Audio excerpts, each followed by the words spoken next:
God is constantly keeping us guessing, isn't he? Do you like surprises?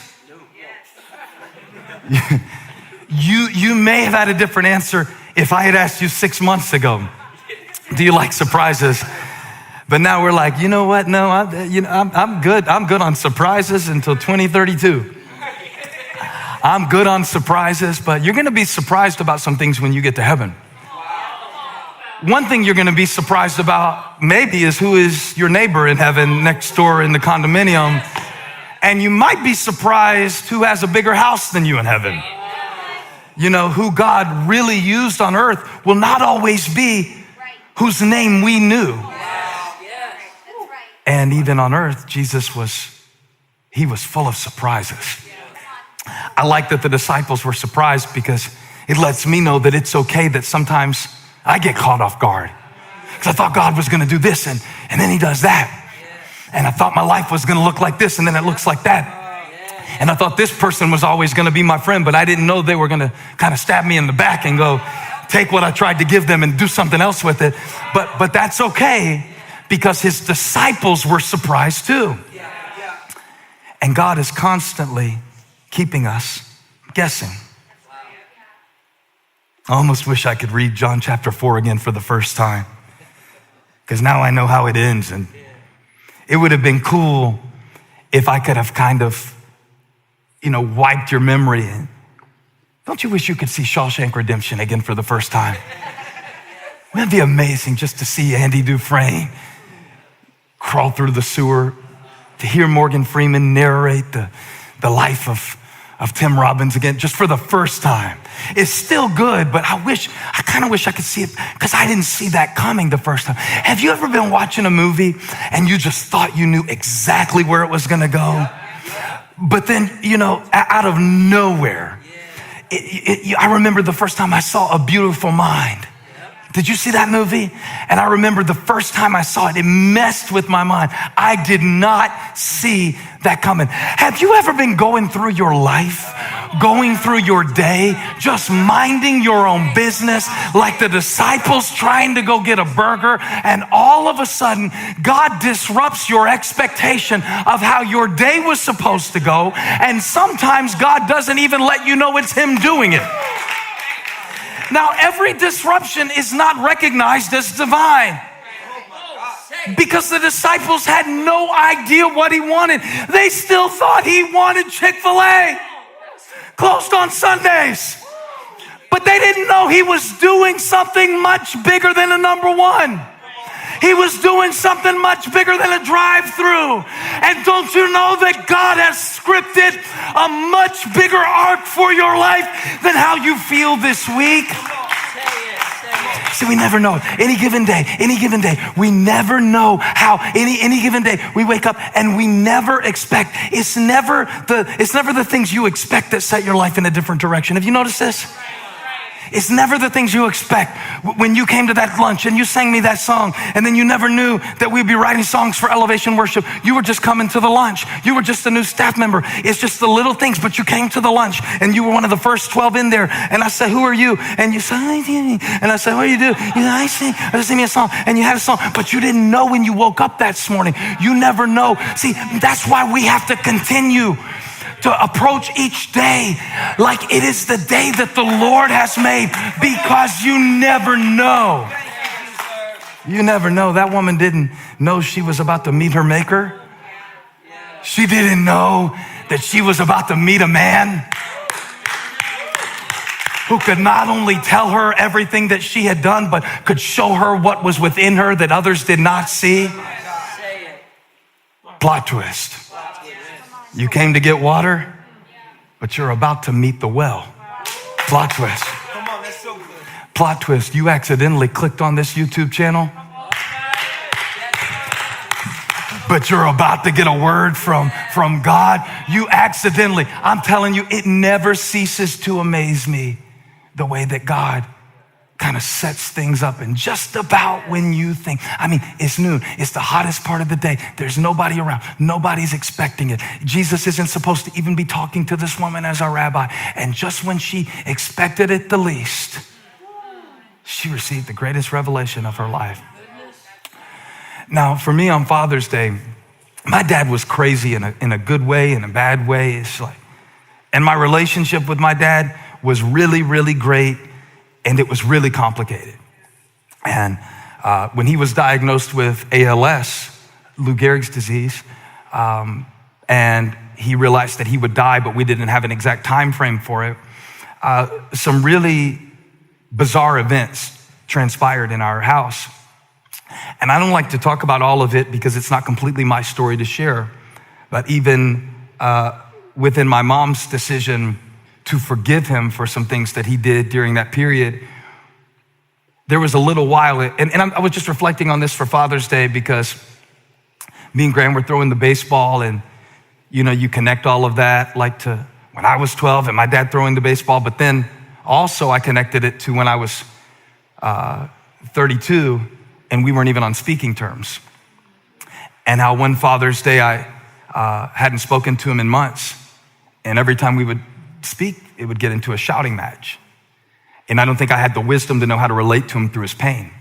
And he was being a jerk. I mean, I'm put that on the record because, he's in heaven now. He made it in, but he was being a jerk, and I was probably a little immature as well. And it put us in a weird spot. And do you remember where we were coming from? Was it Florida? And we were coming on Father's Day, and I asked you to drive, and I made the list, and I said, I'm gonna write a list of 32 things that I remember from my dad that are good, and let's take it by his house. And we stopped by, and I won't tell the full story now. Many of you have heard me tell it before, how I kind of shoved the list at him with a bad attitude. Happy Father's Day, And it opened a door, and really through my mom's grace and compassion and forgiveness, I was able to be a part of his life like he was a part of mine as a boy in the very last days. But what I wanted to tell you about, and I don't know who this is for because I didn't want to preach a message just for fathers, but on Father's Day, it got me thinking about the plot twists of our life and how important it is that we be attuned to what the Holy Spirit is doing in us, because we never know. Because I was preaching in 2013 on a series called The Expectation Gap. I should probably pull that one back out because that's where we're living right now, the gap between what you expect and what you experience.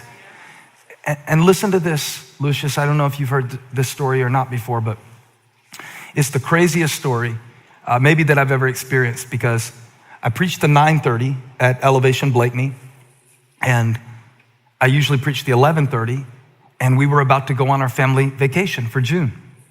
And something told me to just, instead of preaching the 11:30, to run the sermon back. And, I don't go with every idea that I had and just call it the Holy Spirit. I'd be in prison if I did that. Because sometimes I think some really crazy thoughts, and some days I'd never get out of bed if I just went with what I felt. So I'm not one of those guys, but I just felt it. It was like, you need to just play the thing back. And I thought, again, I'm arguing with God, like, you're not supposed to go through Samaria, Jesus. We don't do that. I'm like, well, God, I'm going on a vacation for a few weeks. I'm about to get a break. I don't need a break at 11:30. So I'll just preach that, and then I'll get a break. But something told me to leave. As I was leaving, something told me to stop by and see my dad and my mom. And when I walked in, my dad was so surprised. In fact, he was just completely confused because his disease had progressed to the point where he had very little movement, and my mom was kind of doing everything for him, and hospice was involved. But his mind was still very sharp. But he had his iPad out, and he was about to watch the 11:30 service of Elevation Church. Sorry, worship experience, we call it. And just as on the iPad I was coming on stage, I was walking in his house. Anyway, he couldn't move his head around too much, but he looked back at the iPad and looked at me and looked at the iPad, and he said, how are you? Wait, you're here, but you're there, but you're here. How are you? Who's preaching if you're there? I said, Dad. I said, I just decided to come over and see you, and they're gonna run back to 9:30, and I'm gonna watch myself preach with you. Because one of the things that he had asked me for when we were not speaking to one another, just before we stopped speaking to one another, he had asked me if I could show him how much he meant to me by canceling something that was important to show him that he was more important. And I thought, well, that's childish. Of course I care for you. I mean, look at all I try to do for you, and I'm a good son and this and that. I'm a good son. That's who I am. He wasn't having it. And when I walked in, I realized this is that moment for me to be with him. And I sat on the edge of the bed and he watched the sermon. And it's really awkward watching yourself preach. It's painful. I don't like to do it, but I did it. And when I finished and walked off the stage, I promise you I'm gonna go back to John 4 in a minute. But when I walked off the stage, my dad said, "Preacher man gone, out the back door. Time for Hubatka." Because Larry Hubatka would come out and do the close, and I'd go this way and Larry Hubatka would go that way. And I hugged him and I said, "I love you, I'll see you when we get back from vacation." And my mom called me at 1 a.m. and said, "Your dad only has hours to live. He's not speaking. You need to get here quick." And we got there in the middle of the night and we sang his favorite hymns. And then I ran out of hymns and I started singing CCR. And I ran out of classic rock songs, and we sang and we sat with him and we sat with him. And I was with him when he breathed his last breath. But I told you that because you never know. That's why I told you that. Because you never know. You must go through some area. And this woman who's just coming to get water finds out that while she's trying to fill her jar, God is trying to fill her.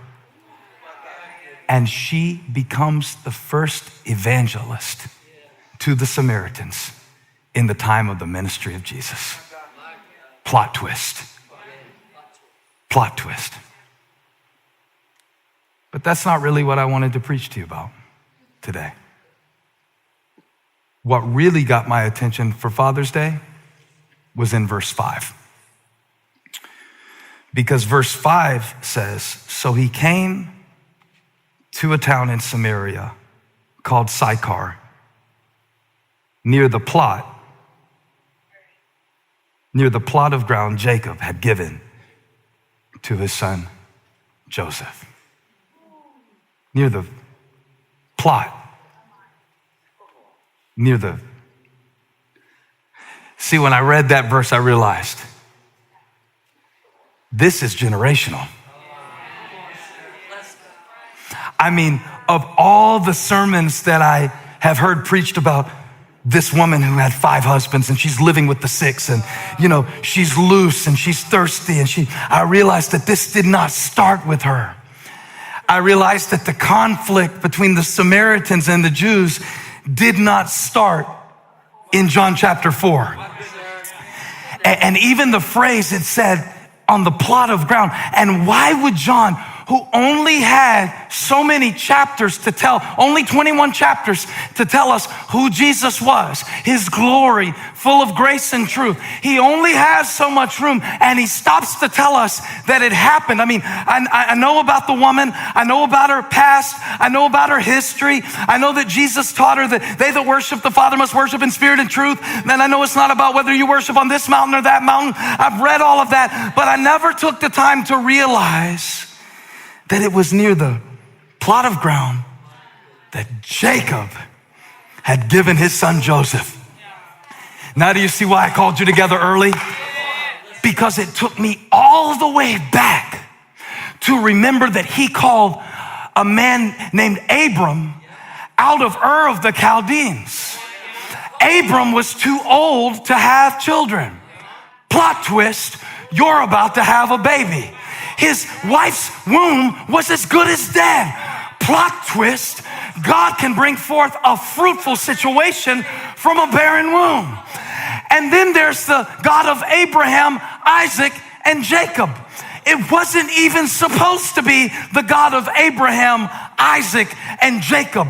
It was supposed to be the God of Abraham, Isaac, and Esau. But plot twist, just about the time you think you know what God is going to do. I love the story because Jacob got blessed out of order. And some of you are in a season of your life where you have told yourself that the story is never going to be any different.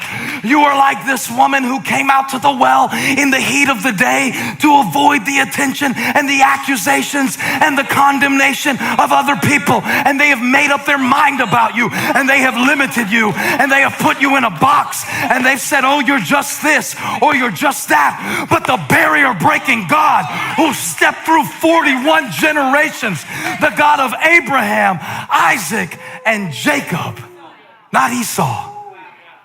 Esau was supposed to get the blessing, but God has a way of putting his right hand instead of his left hand. The right hand is the hand of blessing. The right hand is the hand of authority. It's called a plot twist.